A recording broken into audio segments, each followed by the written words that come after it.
And now it's my great pleasure to introduce our plenary to end this conference, Paul Drivers. And I think we should feel very, very privileged that we are having Paul at our conference here. And I'm sure that we can look forward to a very interesting and vivid presentation. The title of the presentation is here, and I'm sure that it will mirror not only the content, IT in mathematics education, but also the format of the presentation, zooming in and out on the color chart of digital technology in mathematics education. So please, Paul, the floor is yours. Thank you very much, Morten.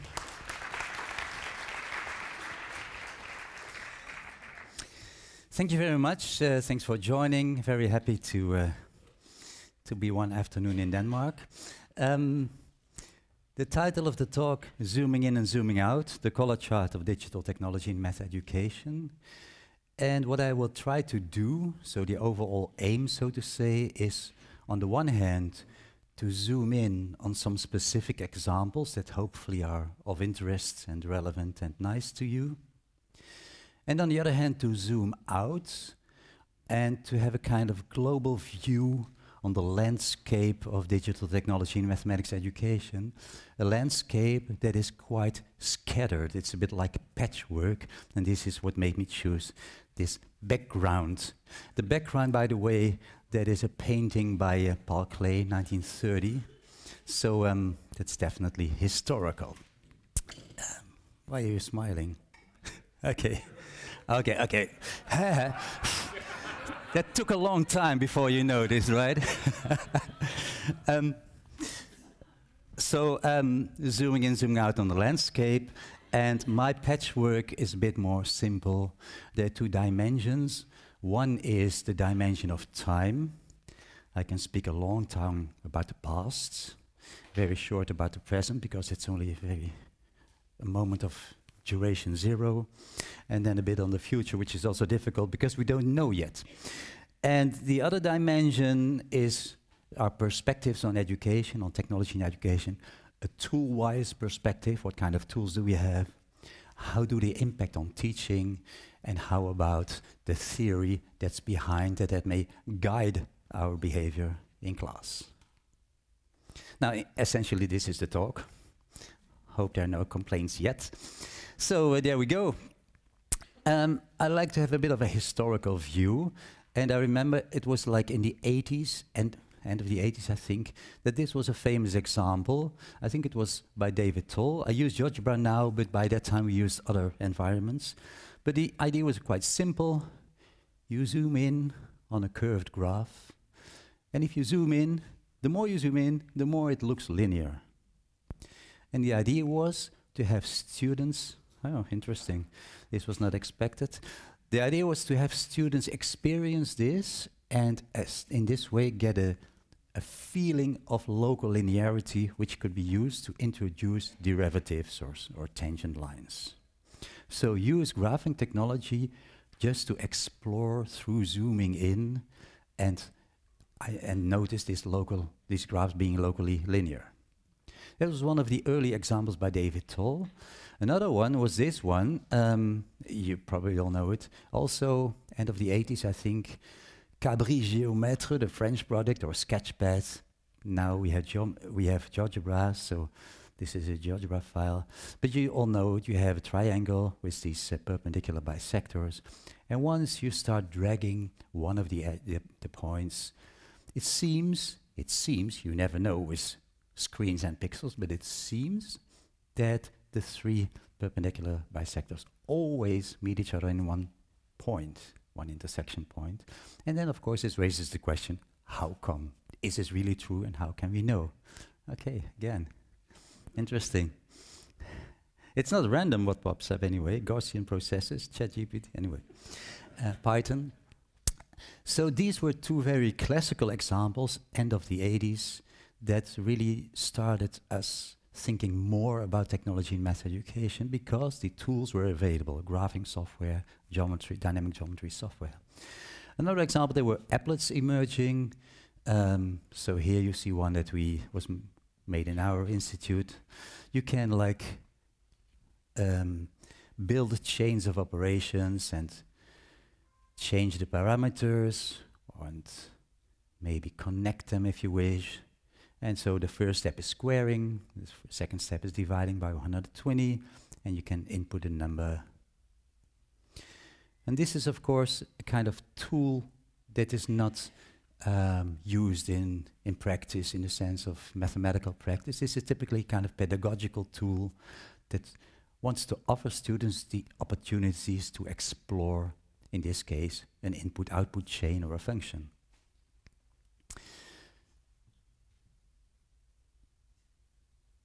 Well, you can nicely play around with it. You can add labels.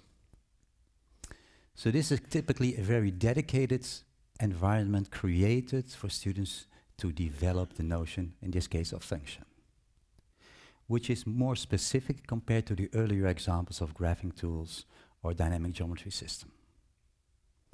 This was in the early 90s, I guess. So what we see, end of the 80s, early 90s, is very rich and sophisticated mathematical tools. Of course, in addition to this, we also had a graphing calculator, which was also a revolution in terms that we could give it to students and in this way bypass teachers who didn't like technology.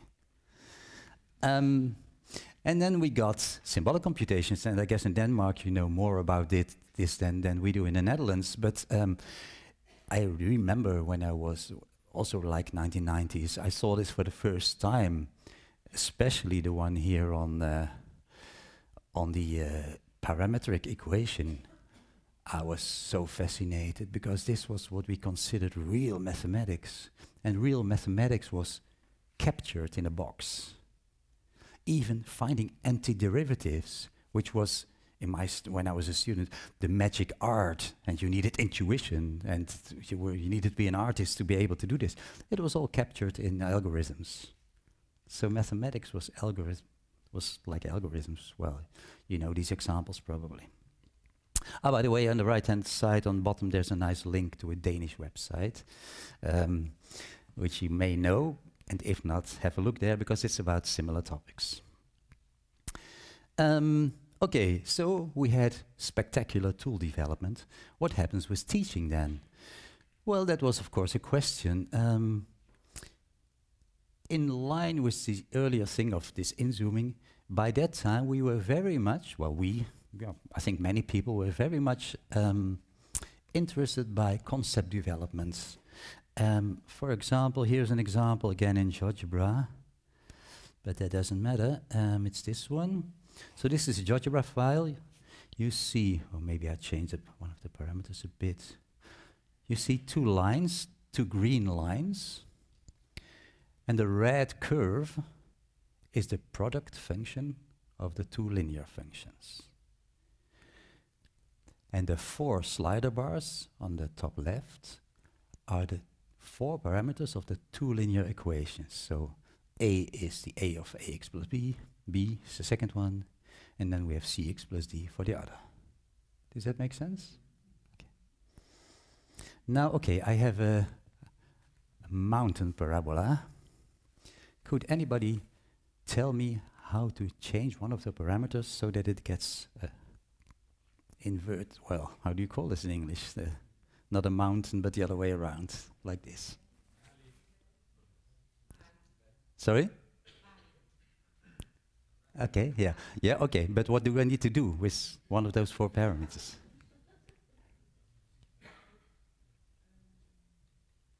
This is, of course, a very difficult task because you cannot try it.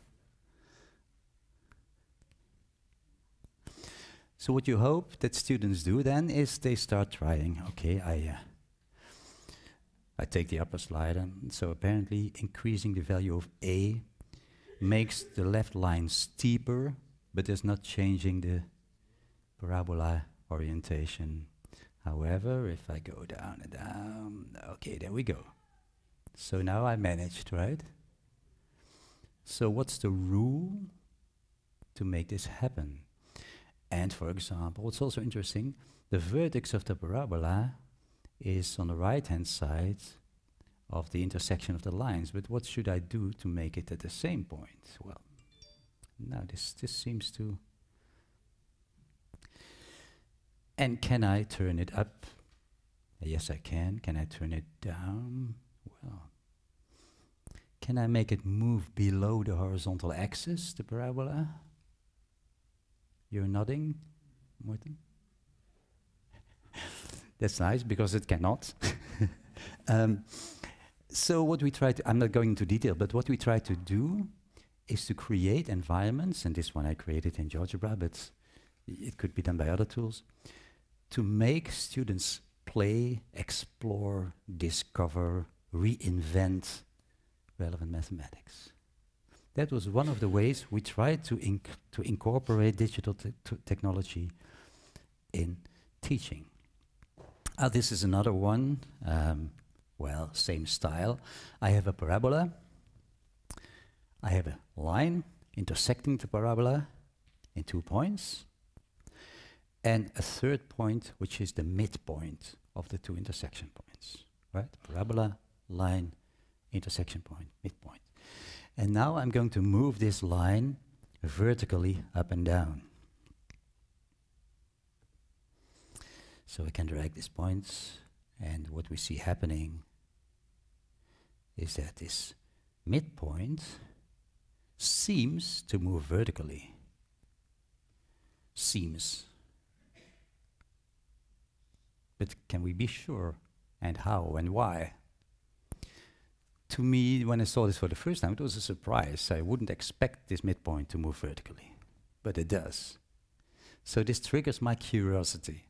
So again, the goal of this type of task was not to start with a realistic context in the sense of real life, but to start with something that the students find mathematically meaningful.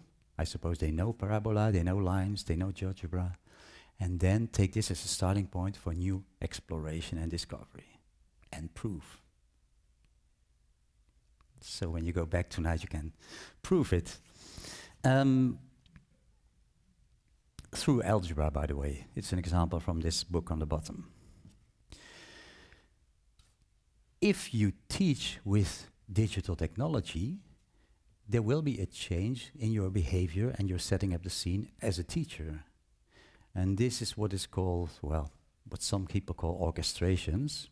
And this is a kind of overview of things that we saw happening when teachers use technology.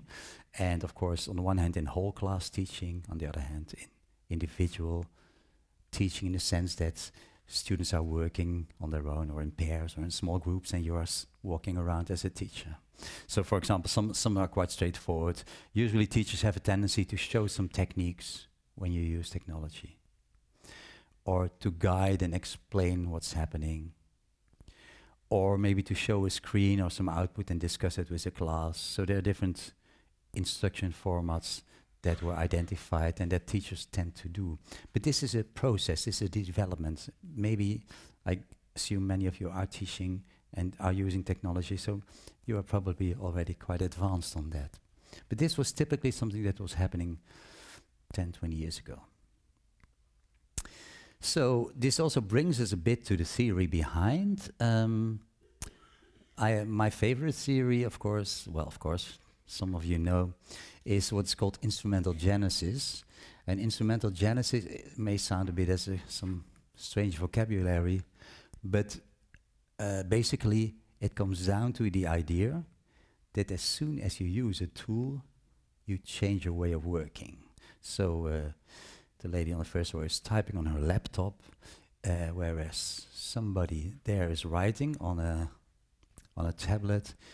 These are different styles of working, and they do affect because the laptop has specific opportunities and constraints, whereas the tablet has others. So there's always an interplay between the type of tool you use for a specific action or job and your own way of acting with it. So we need to get on speaking terms with the tools we use, and that process is called instrumental genesis. And that's an example, it's an old example. Here we have the same equation I just showed you, well, more or less, in the sense that there's quadratic one with a parameter in it. And to the students who used computer algebra by that time, this was a surprise, because so far they thought that solutions of equations were numbers. But now they didn't get a number, they get a formula or an expression, whatever you call it. So this changed their view, and they were only able to do this, on the one hand, when they improved their techniques of using the computer algebra, but on the other hand, also extended their view on what equations are and what solutions are. And that process of that co-development of ways to use a tool, guided by the constraints and the opportunities of the tool, and the mathematical development of the students, that process is subtle, and that's called instrumental genesis. Does that make sense? Well, as an anecdote, I used it earlier. I saw this really grand piano, a big Steinway. I wanted to take it home, but they don't allow me. And I just tried it while you were in the workshop.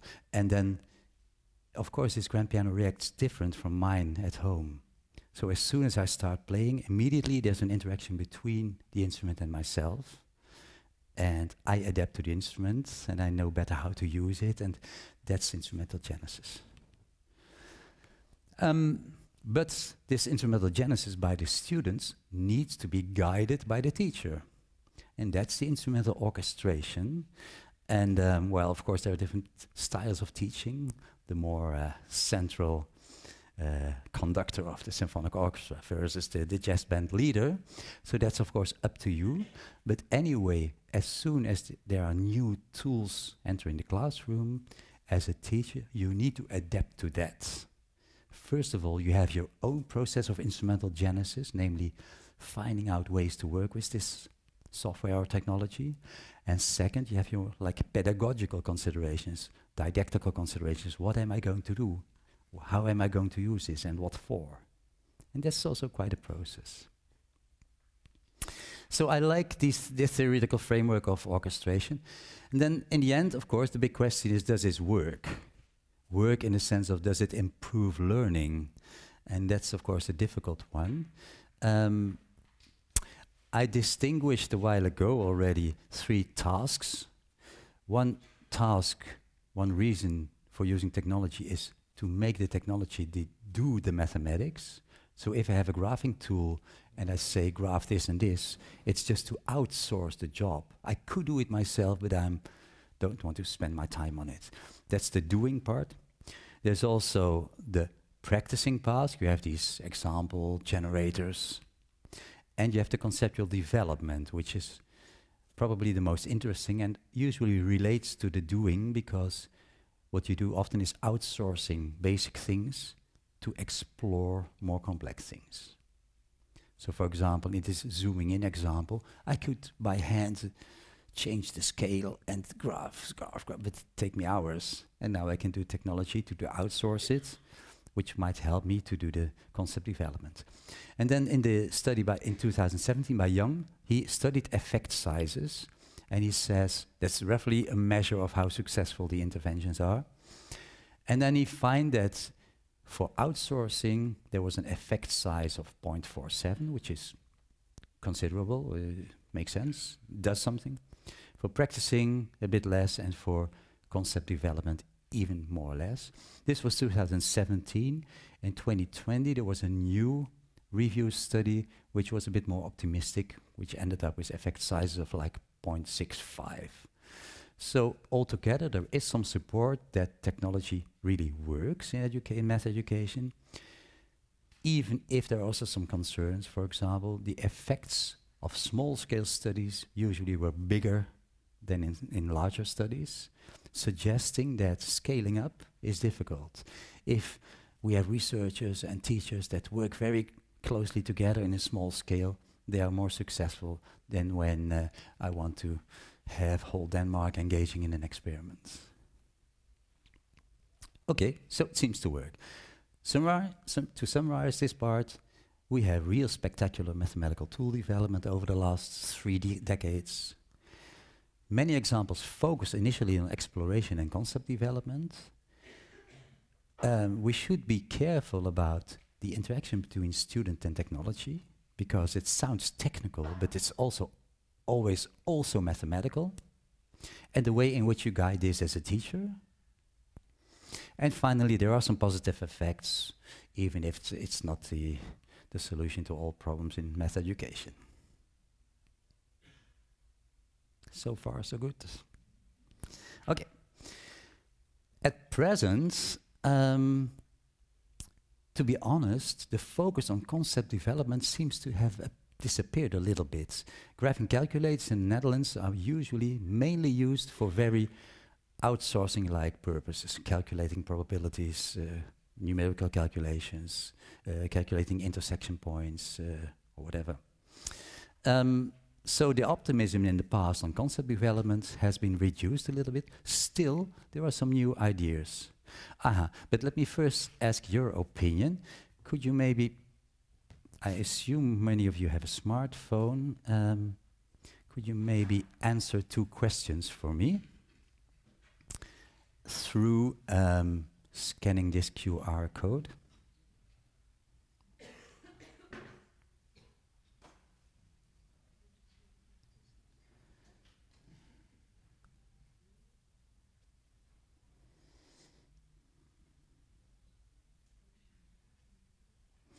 Because to be honest, I really don't know your practice and what you are doing and where you are. Good, 56. Any more participants willing to join? 62.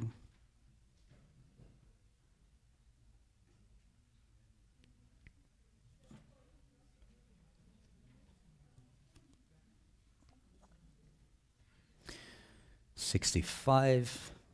If the scanning doesn't work, if you're there's another option, which is wooklab.com. Here the wooklab.com and then this code. Okay, I think we are almost there. 70 people, and I have 2 very straightforward questions, which might still be of interest to me, but also maybe to you. The first question is, what technology do you use in your mathematics teaching? Again, if you are not connected, you can use the code that's there. But you should be able to type it in.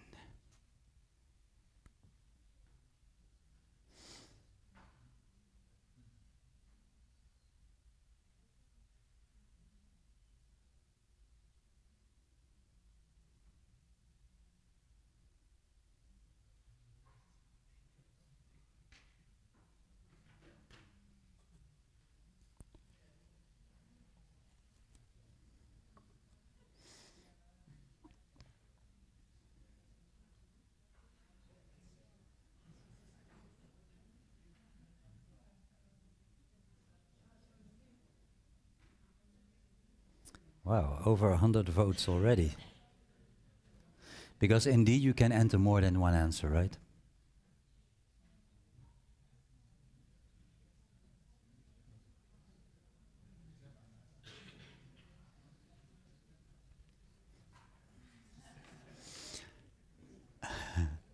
Okay, you continue. Very good. Maybe we can have a quick look.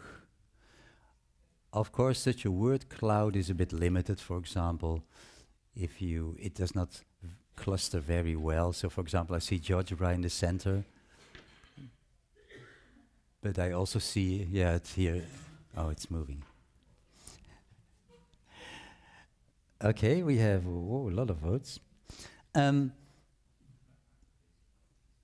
So some type in brand names like GeoGebra or Google SketchUp. Others type in more categories like phone or no, that's of course, yeah. Spreadsheets. So there are some categories and there are some examples. Excel is an example of a spreadsheet.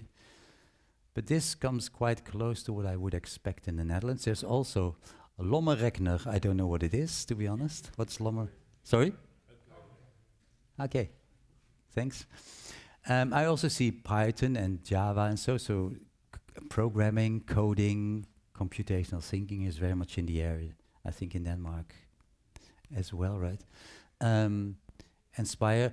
GeoGebra, for example, which is so prominent in the Netherlands as well, of course, you can use it for different purposes. So the question is, what do you use it for? Could you?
Okay, somebody says everything. That's really a very nice answer, of course.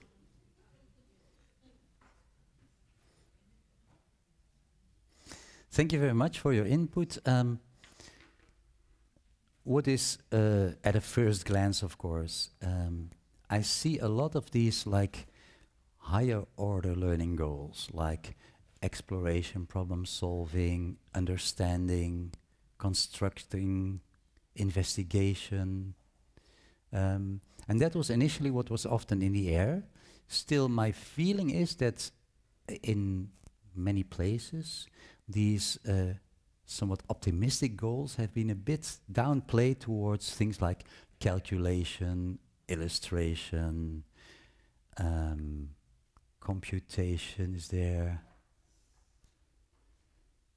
Interesting is also motivation is there.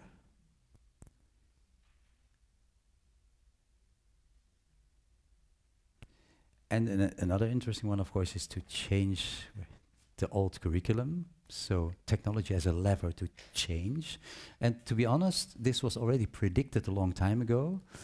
And in many countries, I'm not sure whether it really worked out very well. In the Netherlands, it was not as drastically as expected like 30 years ago.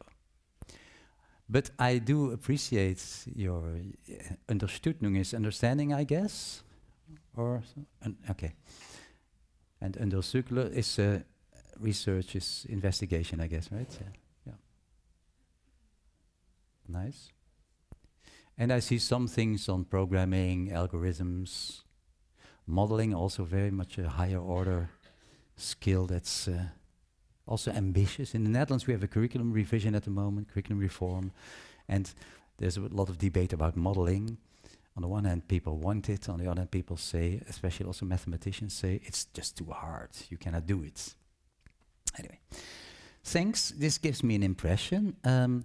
What we see nowadays very much is that all these different tools a while ago are now integrated. GeoGebra, originally it was plain Euclidean geometry. There's now a spreadsheet, there's computer algebra, there's more or less everything that you wish.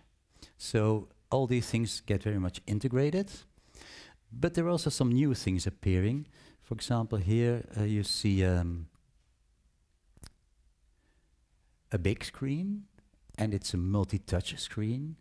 And the game here is to make sure that, let me show you once more, to make sure that the frame stays green, the rectangle around.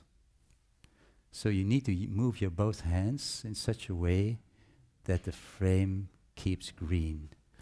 And of course the idea is there, as you may notice, that your movement on the unit circle, your left hand movement on the unit circle, corresponds to your right hand movement over the sine graph. So this is a way to try to get the sine graph in your fingers. Getting in your fingers is a Dutch expression for really feeling it. Yeah, you can practice. You can. But now I'm doing it for myself. If I would need to do it for you, it would be even more hard. So big multi-touch screens offer nice opportunities. This is also a nice one. You have tablets, and you can write on tablets, but they are usually not that good in mathematics. This is some software which we made, which does formula recognition, handwritten formulas. And once they are recognized, there's some intelligence behind that shows you whether your expression is correct or not. But you can also use it as scratch paper, because we don't want to lose the affordances of scratch paper, right? So here you have your scratch paper. You can just, the task here is to set up the equation of the line through these 2 points. So here the person is just sketching a bit. Well, he's a very good student, namely a colleague of mine, but for the sake of the demonstration. But now he moves his drawing somewhere, and now he continues. And then this green tick mark says that the handwritten equation is interpreted by the system and evaluated as correct. So the handwriting can be automatically interpreted, and that's of course a big step ahead. Okay, I don't think I'm going to, this is Dutch, invullen means substitution. So new tools to really intelligently understand or interpret handwritten mathematics. That's of course very, and also a kind of workbench where you can combine formulas, natural language, drawings. That's really, because that's how we do mathematics on paper, with paper and pencil, right? So we want to have this also. So these are really nice new things. Well, maybe not that fortunate. We experienced a lot over the last years during COVID, this what we call emergency remote teaching through Zoom, Teams, other. And that was, of course, also new technology, which we had to learn to deal with. So what happened in teaching? Well, we sometimes try to exploit these new opportunities. Classrooms got much better equipped than before. There are nice settings. Here you see a big whiteboard. This is a light board, it is called. I don't know if you know it. You can use it very nice to make videos, because you stand in front of the board and you write down your mathematics, but the board is inverted, so I can look at my pupils, write mathematics, whereas in a regular board, I'm writing here and with my back to you. So this is really a nice, very nice, fancy tool. There are also new approaches to new topics. You mentioned programming and algorithmic thinking, and so this was a paper that we, well, the one is under review, in which we try to teach students. This is like 16-year-olds, so I think first year gymnasium in Denmark maybe, where they try to kind of capture procedures in GeoGebra. So it's this kind of, it's not really programming, but it is algorithmic thinking in the sense that they set up procedures, in this case for tangent lines, and then have sheaves of tangent lines to sketch the graph, because they all are tangent to the graph. So I didn't draw a parabola, I just drew tangent lines. So this type of computational thinking, algorithmic thinking in relation to mathematics and the algebra is really something that's happening now. And I think in Denmark you have a lot of experience in that. I just would also point out a bit of our experiences in using distant teaching or remote teaching. This was a study we did in a very early phase of lockdown. So it's like about 3 years ago now, I guess. in 3 countries: Belgium, Dutch-speaking part, Flanders on the left, Germany in the middle, and the Netherlands on the right-hand side. And one of the questions, we did a questionnaire amongst teachers, and one of the questions was, what are you doing now? Because we were very fascinated. What were they doing when the schools closed down?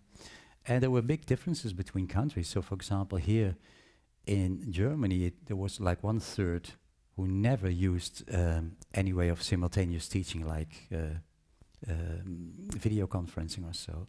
Whereas in the other 2 countries, almost every teacher did. So there were big differences between countries, which led, in this case, the Zeit, a big German journal, to criticize education in Germany, which was, well, it's always nice to have some attention in media. Especially when they are saying bad things about other countries. But there were some interesting findings there, which I will come back to that in a minute. What is relatively new, I think, is this notion of what we call embodied instrumentation, because I try to explain you a bit that there's always a kind of interaction between tools you use, and in our case, the mathematics, and that was this instrumental genesis idea. But what we sometimes tend to forget is that this communication with these tools is very indirect. You have to type, and initially you had to enter comments, then we had a mouse. It was already better, but now we have touch screens. And this idea of embodied instrumentation is that even our topic, our subject of mathematics, which seems to be so much in our mind, we look at the ceiling when we do mathematics, still this has a bodily basis, like this sine graph or other things. And it might be interesting to see, now that technology has so much to offer, whether we can reintroduce this bodily experiments of children. For example, think of motion sensors. We can make even young kids walk towards a motion sensor and back and see what the effect on the graph, for example. There are some others I will show you in a minute. So this is something that's happening actually. This, of course, is too small to read, I guess, but I will pick out a few things. This was also an outcome of our study on COVID practices, remote teaching in these 3 countries. What was very interesting is this, and if it's too small, I will explain to you. The question to the teachers was, what went well and what went bad? And then, of course, and this was about 1 month after school lockdown, after school closure. And to our surprise, there were very many teachers who said that their teaching activity through Zoom or Teams or Google Meet or whatever went well. They were happy. There were, of course, also the red ones who were not happy, but the majority was far more happy than we expected. And we also asked their students. And also, well, they were a bit more, well, overall, they were also quite happy. So the surprising thing, at least to us, was that 1 month after school lockdown in 2020, everybody got initially very scared. But 1 month or 6 weeks later, they were more or less happy. I think, that's my interpretation, they were also a bit proud of themselves that they managed to do this and that more was possible than they expected. So at that moment they were quite positive. One criticism was always that in online teaching you cannot have interaction. You don't see what your students are doing, you don't even know sometimes whether they are there because they put off their cameras and so. Here, indeed, many teachers were critical, the red ones, on interaction, but also quite a lot were happy. They said something like, okay, I have also opportunities to meet students individually or to have chats with them individually. So this picture was not at all that as negative as we expected, and here you see the same. About as many students were positive about the interaction with that teacher as negative. And this picture was more positive than I expected. Still, here, this is called formative assessment, meaning something like, do you as a teacher have opportunities to monitor where your students are and what they are doing and what they understand and what they don't? Teachers were critical, but still, well, also quite some were positive to my surprise. So, sorry, this is, yeah, what do I want to do with this? This picture, like 1 month after school closure, was not as negative as we expected. We repeated this 1 year later, and these findings were more negative, which in my explanation means that this is a kind of initial relief. Okay, we can do something. And 1 year later, everybody got tired and started really suffering from the limitations, and yeah, got bored of the situation maybe. So, and also maybe got aware of the limitations at long term. So that was, well, for us interesting to notice. Happily, I think we've had this, left this behind us, hopefully. There's also technology impact on research methods. And if you're teaching, I'm not sure whether this is of interest to you, but to me it is, because, for example, we have eye trackers. We can follow student eye movements. And here you see 2 students' eye movements, and on the left-hand side, this is a kind of histogram with equal class width. So on the horizontal axis, there's the weight of packages, and the vertical is the frequency. And the question was, what's the mean weight? On the right-hand side, you see a kind of case value plot with here different people who are collecting garbage and the weight they collected. And here, again, the question was, what's the mean weight of the collected garbage?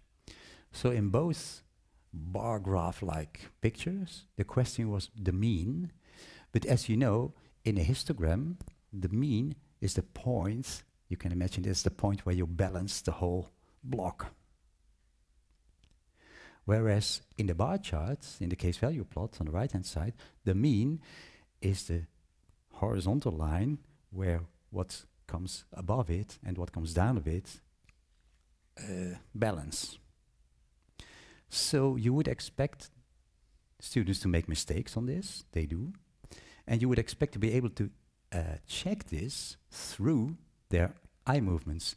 So for example, this student definitely has a kind of horizontal pattern gaze path, which means, which suggests at least, that that's the correct strategy for that graph. Here we also imagine this is a kind of horizontal gaze path, which is wrong, incorrect for this graph. So one of my PhD students, she designed a machine learning algorithm which checks these gaze paths to see whether the students look more or less like this, which is the case value plot solution strategy, or whether they were looking more like this to identify the histogram mean. So this is, well, I like this because it helps us to understand what students are doing. I see some doubt on some faces. Okay, this is another, just an example that I like. Well, a while ago when you wanted to investigate literature, it took you months. And now you go to these big databases, you do a search string, and then there are some tools. This is a tool by Sébastien Grauin, the final author there on the bottom, and that clusters your literature. And of course, you have to know after that whether it makes sense, but if you have skilled people around you, then this can be done in a few hours. And of course, then you need your own expert view to see what it means. But it's so fascinating that some things can be done now so much more easily and quickly compared to 1 or 2 decades ago. So that's just to show you that technology is not just affecting teaching and learning of mathematics, but also research on mathematics. So what we see different types of tools coming together, and I think GeoGebra is a very well-known example of that. We see some new tools and teaching approaches and research techniques.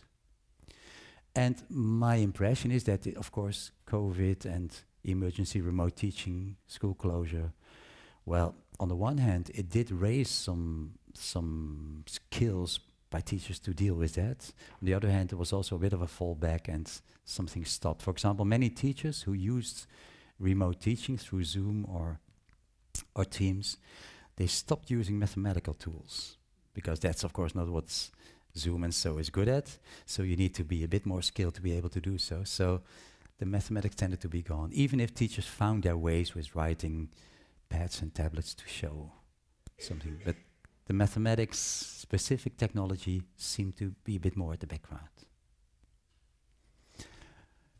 Okay, I'm not sure how I'm doing with time, but we move to the future, and there I'm afraid I'm going to be a bit short, because I don't know either. But anyway, some ideas in line of what we just saw on tools. Well, of course, this is a famous tool, ChatGPT. Version 4 was released yesterday, so we can explore once more what's possible now. But it's interesting, my question to ChatGPT is, solve the equation x squared minus x minus 6 in different ways. And this is the answer. There are several ways to do so. Method 1, factoring. Okay, you can imagine what happens. Method 2, the quadratic formula. And it ends with, and it's nice that we find the same. So it even, if a student would say so, not only solve a problem, but use 2 methods and then check whether we would be happy, right? And finally the third one, now this one is a bit small, but it's completing the square.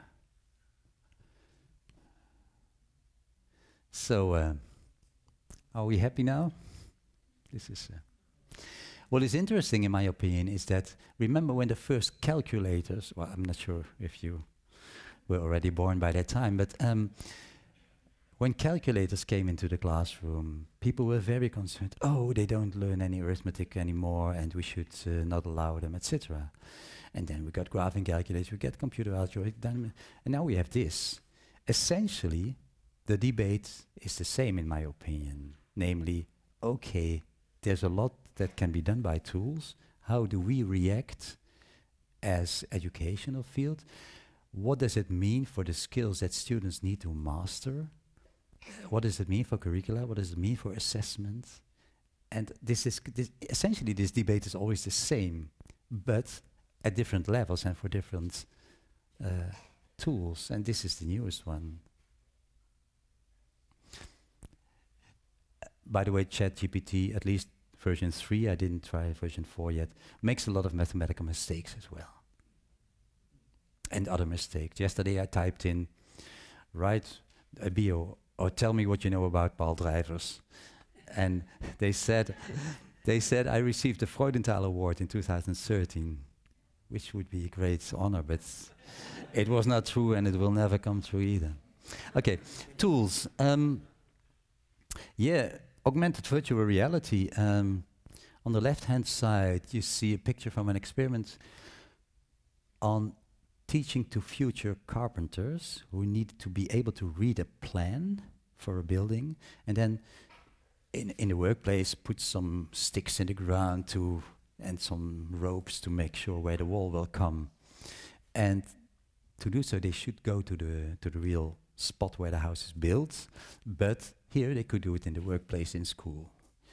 That was the left-hand side. The right-hand side is a bit difficult to see, I guess, because it's already 2 screens. One is the students and the who is a kind. It's called a sandbox, a virtual reality sandbox, because it's real sand. You can play with it, but there are some things projected on it. And here, on the right-hand side, the student is exploring the slope. I'm not sure if it's understandable, but you can see maybe that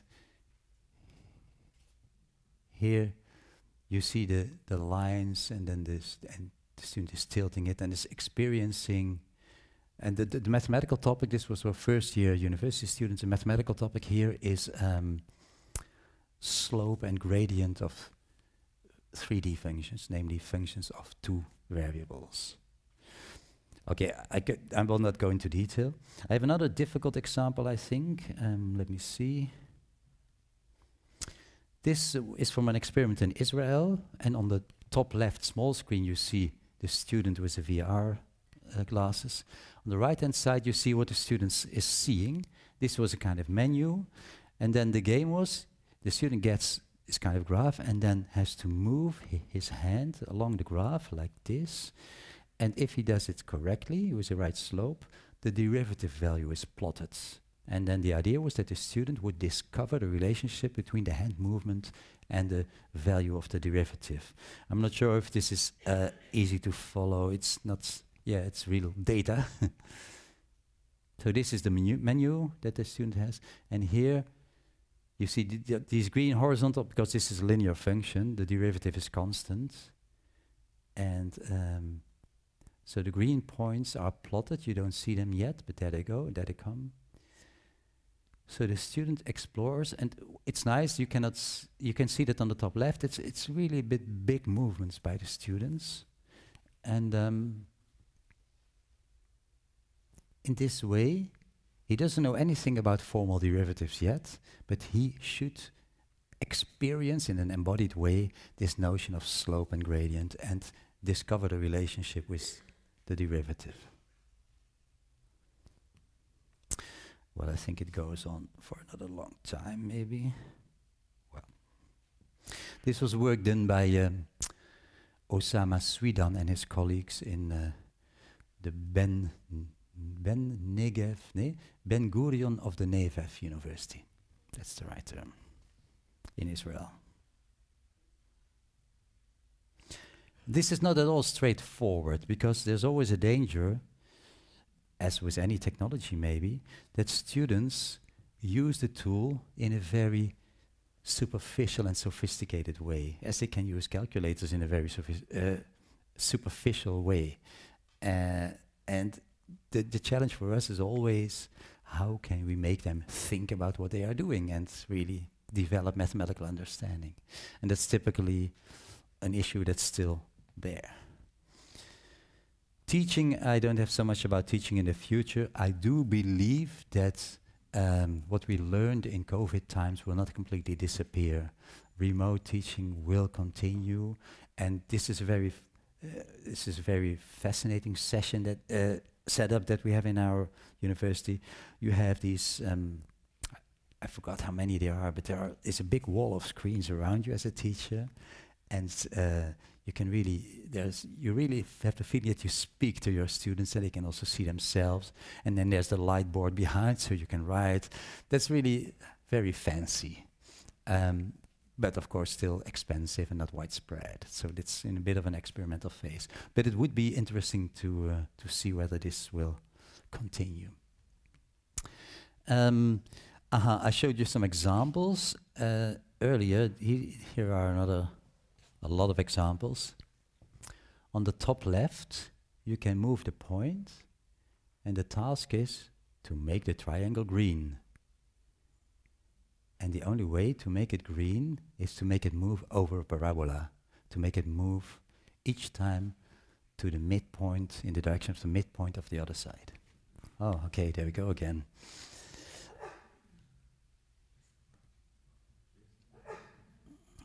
On the left bottom you see a similar game, namely how to keep the rectangle green, and it will be green if the area is constant, and that's how you get a parabola. On the on the top right there's a game of moving body length, and on the bottom, this is something I like very much. We do some work on this at the moment. This nomogram representation, I don't know if you know it. It's just one number line and a second number line, and the arrows represent the functional relationship. Okay, we've seen enough of this, right? Another thing for future that can be elaborated is feedback to students, automated intelligent feedback. Of course, there's a lot of work on this. And this is an example of an implementation we have. Well, it's a mock-up. I remade the drawing because the picture was not well enough. But this is how you can identify the landscape of learning goals. In this case, it was for elementary geometry, and how they depend, and provide students with feedback on where they are in the landscape. So to say, if the arrows, if a point has a blue round and it's green, then it's done, and also the preceding learning goals have been reached. So we can show landscapes in an intelligent way for individual students to make them know where they are. And that can be a very nice help. Also, you as a teacher can see it. This is also very important, especially for younger students, because research suggests that these type of things work better for a bit like the gymnasium students when they have already some better, what they call self-regulation skills, whereas for the younger students, they might need more guidance from you and more support and more stimulation from you as a teacher. But still, this type of intelligence is really very fascinating and might be available in future. Okay, I think it's going to my final slide. I don't know about theory development in the future, but I do want to summarize a bit. There are some things that research really suggests, namely that digital technology in math education can work. It can really have a beneficial effect. But it doesn't work automatically always forever. It does invite some new teaching formats, which we have to develop together as teacher and practitioners. We have to take into account the subtleties of student-tool interaction. And important questions are, how does it impact on curricula and learning goals? Is it still important that students are able to multiply 123 by 274 by hand? Do they I see you nodding, but still, how important is it that they once have the experience on how it works before outsourcing it to a calculator? And the same holds for other things. What are basic skills? In the Netherlands, there's a big debate on basic skills. And many people in this debate think that basic skills automatically are the basic skills they learned themselves 100 years ago in school. But basic doesn't mean that it never changed, right? So, but how does it change? We don't know. Also, this big mantra like, okay, now that technology does the easy job for us, we can outsource it and we can do the higher order thinking skills like abstraction, generalization, modeling, problem solving. Good. But can we really do this? Can we really do concept before skills or above skills? Can we really immediately target these higher? Because these are ambitious goals. And we don't know what kind of hands-on experience students need to be able to do so. And do we have any theoretical paradigms to underpin this? And finally, sometimes you have such nice experiments and nice results by very good researchers and very good teachers, which is fine and paradigmatic and exemplary, but how can we scale up and make sure that this is not just one positive incident in a very favorite situation, but it's shared in whole educational community. So there is a lot of work to be done, and I'm looking forward to your reactions and comments. I thank you for your attention. And my small commercial advertisement is that this summer we have a very nice conference. Will you join, Morten? Too bad. For you will, right? Good, great, thanks. Thank you very much for your attention.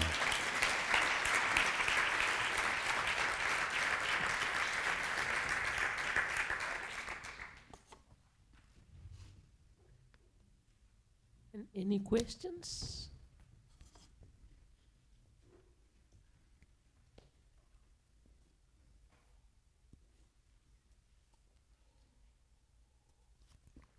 Criticisms, comments.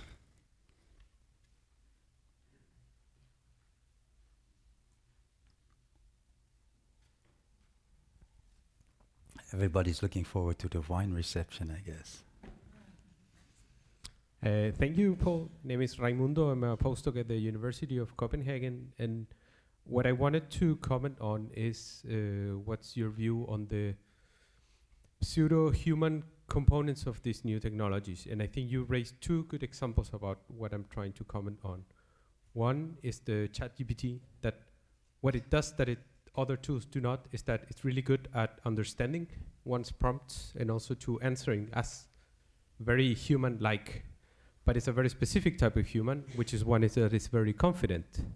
So when it makes those mistakes that you said that it can make, it's very confident at making them. And you can ask a question, get the right answer, and then ask, are you sure? And it will bring whatever other type, because then you kind of trigger their lack of confidence. And the other was, you used the machine learning for literature reviews. Was that one of the papers? No, sorry. Or with your team? The machine learning was for eye tracking, for analyzing student gaze paths. Oh yeah, but the literature review was... That was bibliometric clustering, it's called. Ah, okay. Yeah. Because in there, there was a recent study also from some people from here in Denmark, where they try to automatize that. And these algorithms are very good at telling what is out there in research, but not so much the so what. So you get clusters of, well, they are using these theories or these topics. So what are the implications, or what are they saying about those topics? We're not really good at that. So I just wanted to prompt you to comment on that. Let me start with the second one. Thank you for your question. The second one is the easiest one. What this bibliometric clustering does is very easy for mathematicians, namely, you have a paper in Scopus and I have a paper in Scopus. It checks the references you have in your paper and the references that I have in my paper. It checks how many we have in common and divides the number we have in common by the square root of the number of your reference and the square root of the number of my reference. And that's our distance. So if we have completely the same, our distance is, you can understand it. And then once we have a distance function, we can cluster. And then it labels these clusters with the most used keyword or something like that. And of course, once you have this, you have to think yourself. These labels of the clusters are usually stupid. And so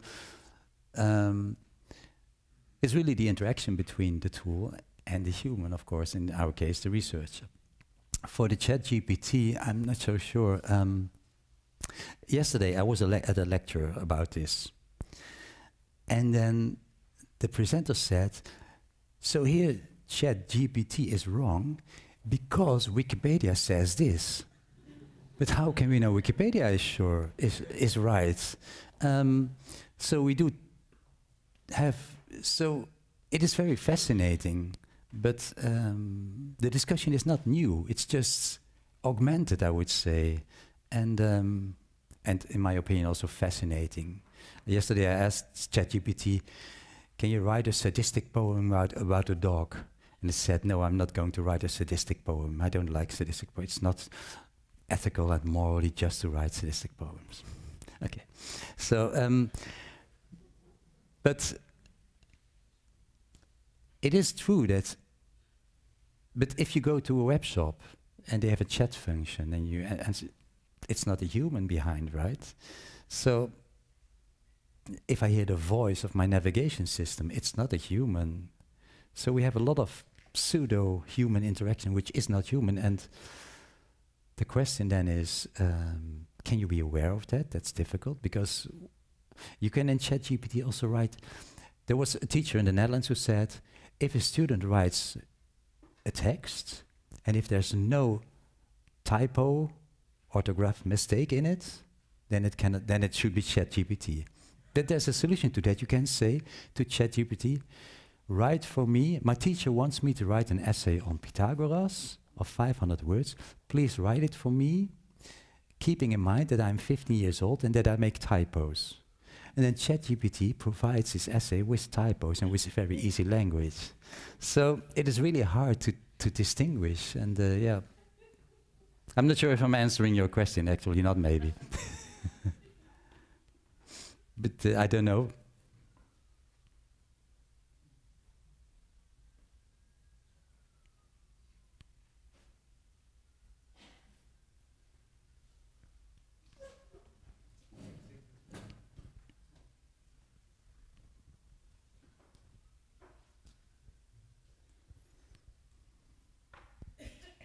Yeah, thanks, Paul. That was very interesting and fascinating, all your examples. I would like to ask you about what you think what would you consider to be the big problems to work on in research on IT and mathematics education?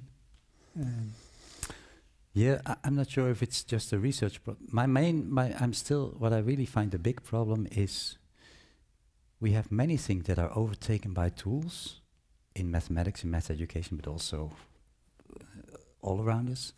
And we still don't know well enough, is my feeling, how much can be overtaken by tools and how much this impacts on our skills, the skills that we need, and how much experience we need to immediately move on, target these higher level skills. And that is really something I struggle with. And as far as I know, I'm not the only one.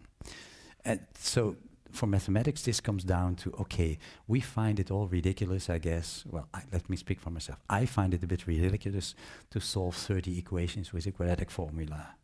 It's practicing, but the quadratic formula is in GeoGebra CAS. So, okay, still, I think it makes sense to do a few of them, to know where the parameters are going and how it is working. How many and in what way do we need to practice this to be able to be a skilled and an intelligent user of the CAS facilities for that? That's my, so what kind of skills and knowledge do we need and how can we train it to be able to be sophisticated users of all the advanced technology we have? That would be my point. And that's a research problem, but it's also a policy problem. Yeah. Curriculum development, the curriculum design.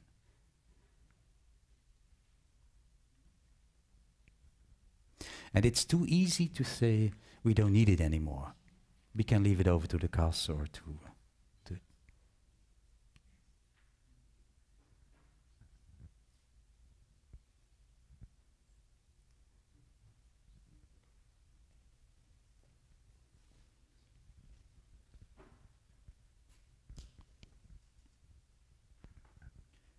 Hello, thank you for your talk.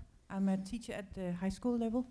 I was thinking, have you thoughts about assessment methods for mathematics knowledge and understanding in this environment of IT? Yes, well, I think in Denmark you have this practice of one paper and pencil and one computer exam, right? To be honest, I think you are a bit ahead of us.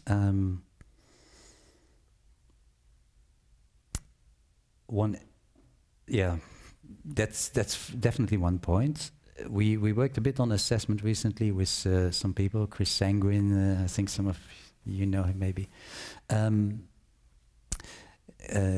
Australia, Victoria especially, has a lot of experience with assessment through computer algebra. In Finland they have this bootable client lockdown with GeoGebra in it, and if I understand it well. The main point, well, what I find very intriguing is intelligent feedback on assessment, especially for formative purposes. For summative assessment, the key point again is what skills do we want to assess and what kind of things do we value. So for example, modeling or problem solving are really important high level, higher order thinking skills that you would like to assess, which you can assess through technology. But, for example, if grading can take place through technology, I doubt. And also whether a closed, like 2-hour examination in a big room is the best format, I also wonder. So once we rediscuss curriculum and the goals we need, this also will impact on assessment. And to me it seems that we are sometimes a bit on a kind of doubting position. We still value this old curriculum and the old skills very much, and in the meantime we try to incorporate technology, and it's a kind of transition, so I don't have the right answer to that, but